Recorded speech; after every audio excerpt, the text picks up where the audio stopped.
lah. Terserah. Terserah. Pokoknya enak deh. Oke. Saya mah gampang, apa aja mau. Pamit dulu ya. Oke. Siapa takut? Makan ini enggak? Aduh, kamu anak yang baik. Tapi papa nggak biasa makan begini, nggak suka. Nggak suka? Gimana sih tadi bilang terserah? Iya, bagaimana biasa masakan kampung.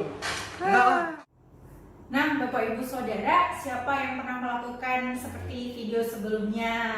Ketika kita berkata terserah kepada orang lain dan membebaskan dia memiliki sesuatu untuk kita, tapi ternyata ketika kita jumpai tidak sesuai dengan apa yang kita inginkan, kita menjadi protes, kita menjadi marah mungkin, atau menyuruhnya untuk mengubah pilihan itu. Padahal di awal kita sudah berkata terserah deh gitu. Itu contoh yang sederhana, contoh memilih sesuatu yang hendak kita makan.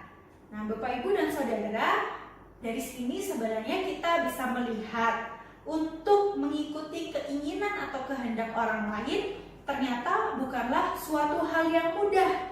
Namun pada hari ini kita mau belajar bersama-sama merenungkan firman Tuhan. Jadi Tuhan Yesus memberikan satu teladan yang berbeda dalam pergumulan Yesus ketika ia berada di Taman Getsemani. Saya akan bacakan nats untuk Bapak Ibu dan Saudara terkasih yang diambil dari Lukas pasal 22 ayat 39 sampai ayat yang ke-43 yang berkata demikian. Lalu pergilah Yesus keluar kota dan sebagaimana biasa ia menuju Bukit Zaitun. Murid-muridnya juga mengikuti dia. Setelah tiba di tempat itu, ia berkata kepada mereka, "Berdoalah supaya kamu jangan jatuh ke dalam pencobaan." Kemudian ia menjauhkan diri dari mereka kira-kira sepelempar batu jaraknya. Lalu ia berlutut dan berdoa katanya, "Ya Bapakku, jikalau engkau mau, ambillah cawan ini daripadaku.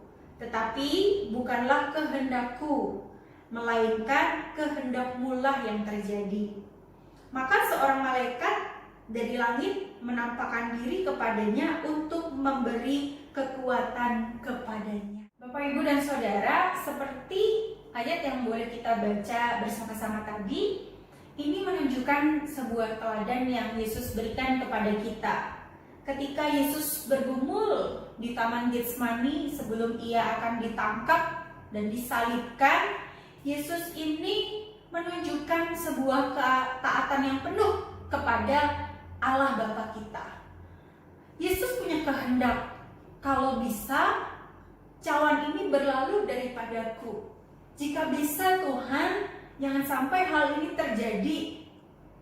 Tapi tidak berhenti sampai di situ saja, Bapak Ibu Saudara. Kita tahu setelahnya Yesus berkata, "Tapi biarlah kehendak-Mu yang terjadi, bukan kehendakku."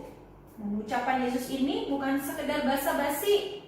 Karena jika sekedar basa-basi, tentu Yesus tidak disalib di kayu salib dan menyelamatkan kita. Bapak Ibu, dari ucapan yang Yesus katakan ini, kita bersama-sama belajar bahwa kita semua punya kehendak, punya keinginan. Tetapi biarlah kehendak Tuhan yang terjadi atas segala hal yang terjadi dalam hidup kita. Nah, seringkali kan kita lupa.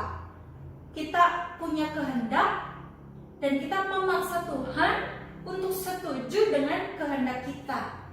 Bukankah Yesus memberikan sebuah teladan yang sungguh luar biasa? Tetap mengutamakan dan menerima kehendak Tuhan sekalipun yang ada di depannya adalah sesuatu yang membuat dia cemas dan takut. Bahkan Yesus harus melampaui, harus disalib di atas kayu salib, disiksa. Nah, bukankah hidup kita juga demikian? Sekalipun ada sesuatu yang menurut kita sulit, sukar untuk dilakukan, tetapi jika itu yang diinginkan Tuhan bagi kita, bukankah kita juga harus mau maju menjalani hidup kita itu? Sedangkan kita juga tentunya tidak akan ditinggalkan sendirian. Tuhan akan memberikan penyertaan, Tuhan akan memberikan pertolongan bagi setiap kita yang mau berjalan di dalam jalannya Tuhan. Mungkin bahkan di dalam doa yang kita panjatkan, kita juga sering berkata, "Tuhan, jadilah kehendak-Mu atas hidupku." Namun, apakah ucapan itu kita sampaikan dengan hati yang tulus, yang sungguh-sungguh, sehingga ketika Tuhan menjawab sesuai dengan apa yang Tuhan inginkan, kita menjadi senang atau justru kita menjadi sedih karena ternyata tidak sesuai dengan kehendak kita. Nah, kiranya kita juga dapat sungguh-sungguh menundukkan ego kita, ya, dengan kehendak kita sendiri kita redam, sehingga kita bisa terus hidup sesuai dan seturut kehendak Tuhan. Bapak Ibu Saudara, mari kita belajar hidup dalam kehendak Tuhan, jangan kehendak kita. Kalau kehendak kita, tentunya akan ada hal-hal yang salah, yang kurang tepat. Tapi kalau kehendak Tuhan, pasti tepat, pasti benar, dan pasti membawa sukacita, berkat bagi seluruh kehidupan kita dan orang yang kita jumpai. Mari hidup dalam kehendak Tuhan. Amin. Tuhan berkati kita.